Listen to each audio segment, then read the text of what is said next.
I'm fortunate enough to be joined on the phone now by the living legend that is Melissa Etheridge. She's got an amazing new record called The Medicine Show, and the Medicine Show tour comes to the Encore Theater at the Wynn Friday, July 12th. Melissa, before we begin, give me a quick 1-2-1-2 so I can make sure I got a level. You got it. 1 2 1 2 1 2 1 2 1 2. I'd be remiss if I got a legend on the phone and didn't make sure that it was recording properly. Yeah. So.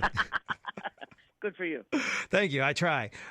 So I thought of you the other night, and I'll tell you why I thought of you in just a little bit. But if you had to pick one moment, one record, one song, maybe it was an appearance on television, maybe it was a performance that you saw live, where music really reached you for the first time and you knew that music had to be a part of your life. What is that? Ooh. Let me see. Wow. I watched all the music shows back then in the 60s and 70s. I watched Ed Sullivan back in the 60s. I watched the Midnight Special. Oh, my gosh. I'm trying to think of one. I mean, I went to some concerts that really affected me. Oh, my gosh, you're asking me to pick one. You don't have to pick one, but I find most people have one. Most people have one moment that's embedded in their DNA. Well, okay, there was the very, very, very, very first moment is when I was 3 years old and I was in a driveway. I was actually next door. I just remember the gravel driveway, and I remember holding a transistor radio and hearing angels singing, I want to hold your hand. So that was it, the beautiful sound. I remember it just filled me up. I said, what is this music and why am I hearing it? And I just, that's a very distinct memory to me. No, the reason I actually thought of you the other night seeing Paul McCartney here in Las Vegas, and I was like, this is what she was talking about. Yes. So that's it. Oh, come on. The Beatles they just started so much. I don't know if there's any modern musician my age that wouldn't say the Beatles had some sort of influence on them. Yeah. I remember my mom told me once, she was just like, oh, yeah, that band. They came out right around the time the Beatles did, which was pointless. Not because they weren't good, but because really, who had time for anything other than the Beatles? If you could listen to them, why would you listen to anything else? Exactly. Really, it was the Beatles and everyone else. It was absolutely that. They set the bar for songwriting, for sound. The George Martin production was amazing, and they were innovative, and they were just it. I was going into the venue, and I was like, I hate to say this, but I was a little late.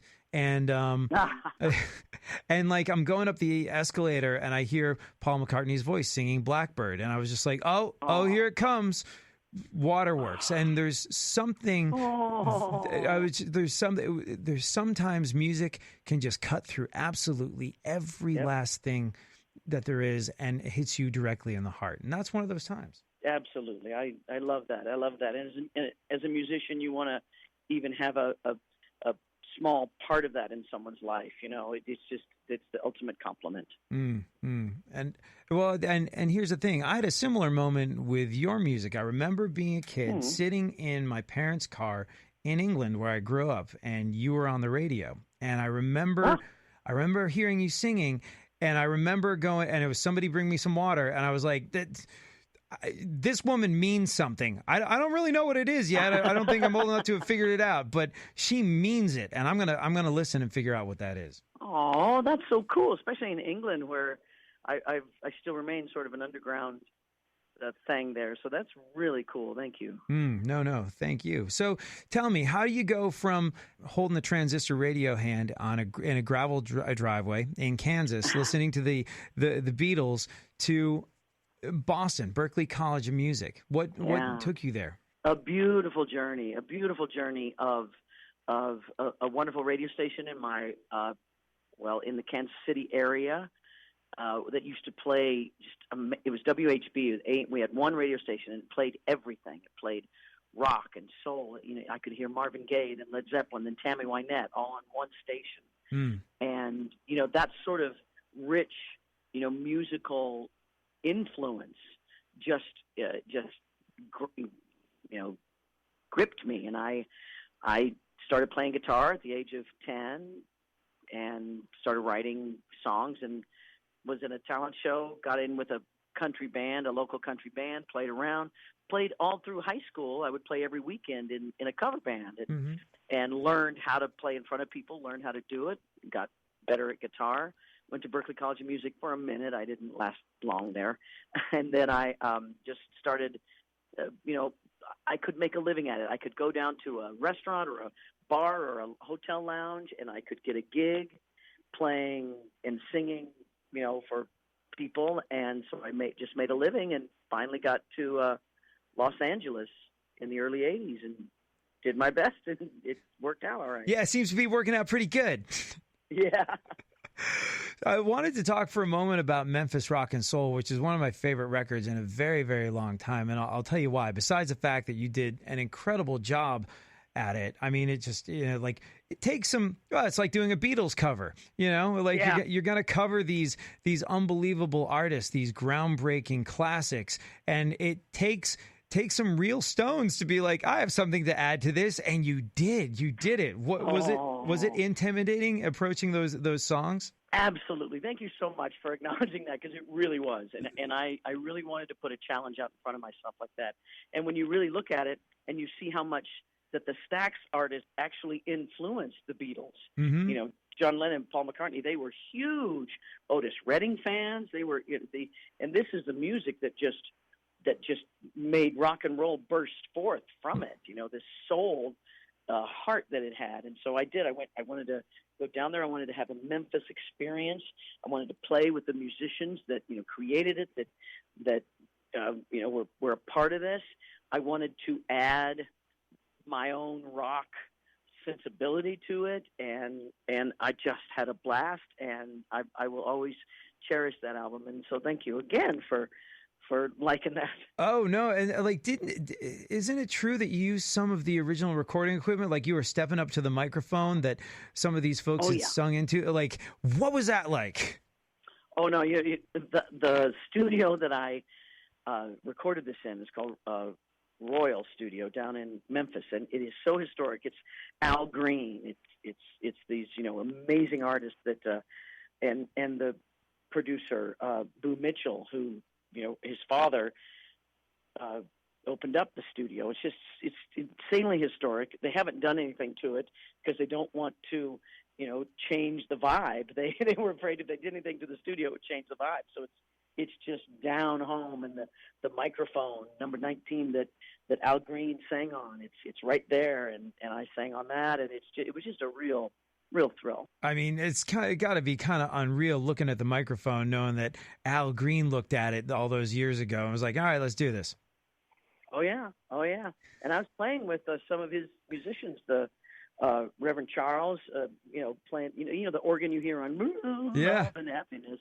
That's him, and he's playing on my album, and I just couldn't be more grateful. It's an incredible thing. And you know what I thought was really interesting about that record? It came out at a time, like it was similar to now, where, look, the world is really deeply involved in politics. It's funny, growing up in England, I've got I keep saying, oh man, I'd love to get back there, and they'll all say, it's all gone crazy. You don't want to you don't want to come back here. You don't want to come back here, mate. And and I'll just be like, yeah, we got our own version of that going on here. I think it's all over the world. So it is a global thing. And here you go, you make this record, Memphis Rock and Soul, during an incredibly politically charged time.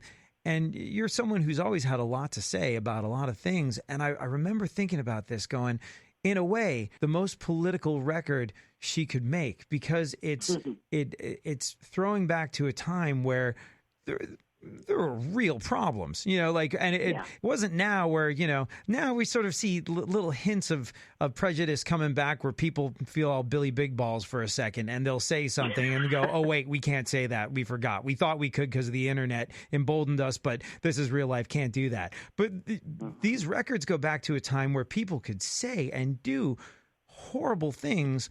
Music was the meritocracy. It didn't matter what you thought or what color you were or who you loved or any of the above. Could you play was the defining feature of the time. Yeah, and there was so much going on, and there was so much even in the Stax organization. Racially, the the Martin Luther King assassination just destroyed it, and I couldn't go back and pay tribute to that without really understanding that deep political part of Stax. And so today, I mean, I have a new album out called The Medicine Show, and that's me going back to writing, going back to it's time to stand up, be who I am as an artist, be interesting, make music people want to hear, and also touch their hearts and minds to really help us through this time. That's what music does. And the Medicine Show tour is coming to Vegas. You're going to be here on the 12th of July. Talk a little bit more about the Medicine Show, because it wasn't about face, going from Memphis rock and soul to, I mean, first and foremost, you're doing your own music, but as opposed to covers. But again, you're somebody that really has something to say, and I feel like on this record, you're really saying it, and maybe saying it a little bit more pointedly than you have in the past through your music. Yeah, I think that now's the time to say it more pointedly. It's before my advocacy was just being who I was and doing a good job at what I do, so I could say, I'm all these things. I'm a cancer survivor. I'm a LGBT person, and I'm a cannabis advocate, and all these things that I could just stand up and be. But it's time to stand up and be counted as someone who agrees in the fundamental human rights and human nature and how important actually kindness is in the world. And I think that there's music. I keep coming back to it. Music has this unbelievable ability that I can't think of anything else that'll do this. But music has this ability to gather a bunch of people that look, feel, think, act, live differently than one another, and get them together in the same space and get them to sing the same song. There's nothing like it. I love looking out at my audience. I love to see all different ages, all different, shades of melatonin, all different, gay, straight, all kinds of people just feeling it, especially these emotional songs, when I realize how universal our emotional lives really are. It really brings me to my knees sometimes. And I think that's probably what makes you special. I think that this is why you matter more now than ever before, is because it's 2019. I can't remember how old I was a kid when I first heard somebody bring me some water in the car, but you've been the soundtrack to so many people's lives. You've been a part of so many people's lives. And the idea that you could be doing this and it would still bring you to your knees, well, we need more people that are willing to open their hearts and feel like that.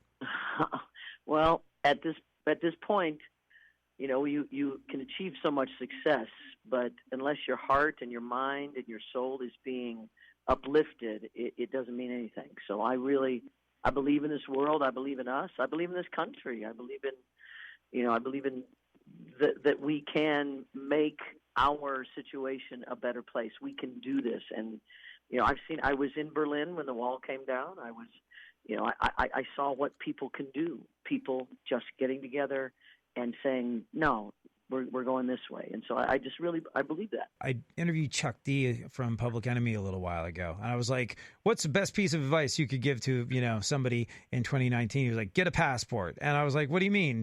You think America sucks and you want to leave? And he's like, not at all, but you need to experience more of the world and more of that which you are not if you're going to exist moving forward. And I think artists have this incredible ability. Look, anyone that experiences any kind of success in music, chances are you're going to spend a good portion of your life hucking it out on the road, taking it to the people. And that puts you in a position where you're going to meet a whole bunch of different than you. Yeah, absolutely. And there's nothing like, there's one thing singing, Bring Me Some Water in Colorado or, New York City. And we're all rocking it. But when all of a sudden I'm standing in Germany and they're rocking it, and then you go to Japan and they're rocking it, you're like, wait a minute, there's a universality here that just if anyone would just see it, so many fears would melt away. You know, it's funny. I heard one of the guys from the Doobie Brothers say a little while ago, like, that thing that we said about, listen to the music, bringing people together. That was a silly hippie pipe dream. I was like, I don't know.